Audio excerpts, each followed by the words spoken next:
ইসরায়েলকে দেখে নেবার হুমকি দিয়েছে ইরান।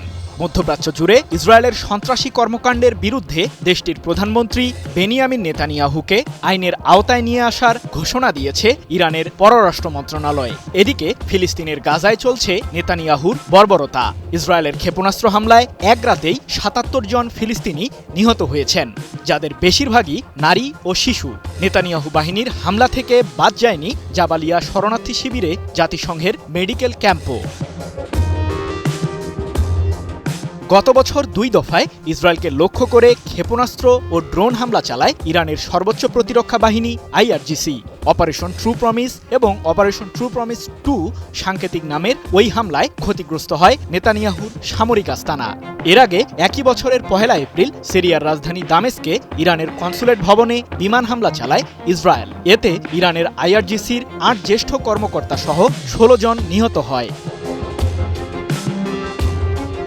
এদিকে গাজায় চলছে নেতানিয়াহুর চরম আগ্রাসন। প্রতিদিনই বাড়ছে নিহতের সারি। ইসরায়েলের ক্ষেপণাস্ত্র হামলায় এক রাতেই নিহত হয়েছেন ৭৭ জন ফিলিস্তিনি।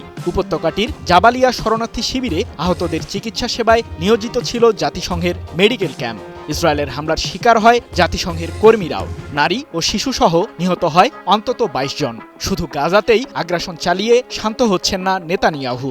সিরিয়ার রাজধানী দামেস্ক, হামা ও হোমস প্রদেশে হামলা শুরু করেছে ইসরায়েল, যার মাধ্যমে পুরো মধ্যপ্রাচ্যেই ইসরায়েলের আগ্রাসন মাথাচাড়া দিচ্ছে। ৩রা এপ্রিল এক প্রতিবেদনে বিষয়টি নিশ্চিত করেছে কাতার ভিত্তিক সংবাদ মাধ্যম আল জাজিরা।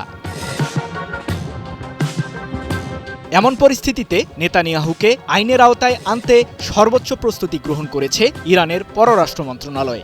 এ প্রসঙ্গে দেশটি জানায়, গত বছরের ১ এপ্রিল ইহুদিবাদী সরকার দামেস্কে ইরানের কনসুলেট ভবনে হামলা চালায়, যা আন্তর্জাতিক আইনের চরম লঙ্ঘন। ইসরায়েলের বিরুদ্ধে পদক্ষেপ গ্রহণে জাতিসংঘের নিরাপত্তা পরিষদের ব্যর্থতার বিষয়ে নিন্দা জানায় ইরান। মধ্যপ্রাচ্য জুড়ে ইসরায়েলি আগ্রাসনের নেপথ্যে পশ্চিমাদের দায়ী করে ইরানের পররাষ্ট্র মন্ত্রণালয়। ২রা এপ্রিল এক প্রতিবেদনে বিষয়টি নিশ্চিত করেছে সংবাদ মাধ্যম মেহের নিউজ এজেন্সি। সঠিক প্যাড আর সঠিক তথ্য দিয়ে এসব সামলে নিব এক হয়ে। Monalisa sanitary napkin. সম্প্রতি ইসরায়েলকে লক্ষ্য করে আবারও হামলা চালানোর হুমকি দেয় আইআরজিসি।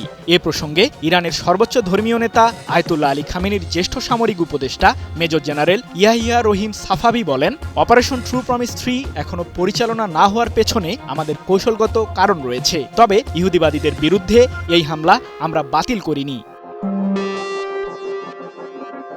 এর আগে আইআরজিসির commander brigadier general Ali Fadavi ইসরায়েলে আবারও হামলা চালানোর ঘোষণা দেন।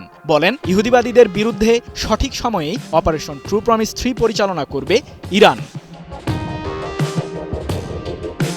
সম্প্রতি নিজেদের সামরিক শক্তি আরও বৃদ্ধি করতে একটি মিসাইল মেগাসিটি উন্মোচন করে আইআরজিসি। এটি সহ আরও 3টি মিসাইল সিটি রয়েছে ইরানের কাছে, যেগুলোতে কয়েক লাখ ড্রোন ও ক্ষেপণাস্ত্র মজুত করেছে আইআরজিসি, যা দিয়ে নিমিষেই ইসরায়েলকে উড়িয়ে দিতে সক্ষম ইরান। সৃজন মাহমুদ, নিউজ 24।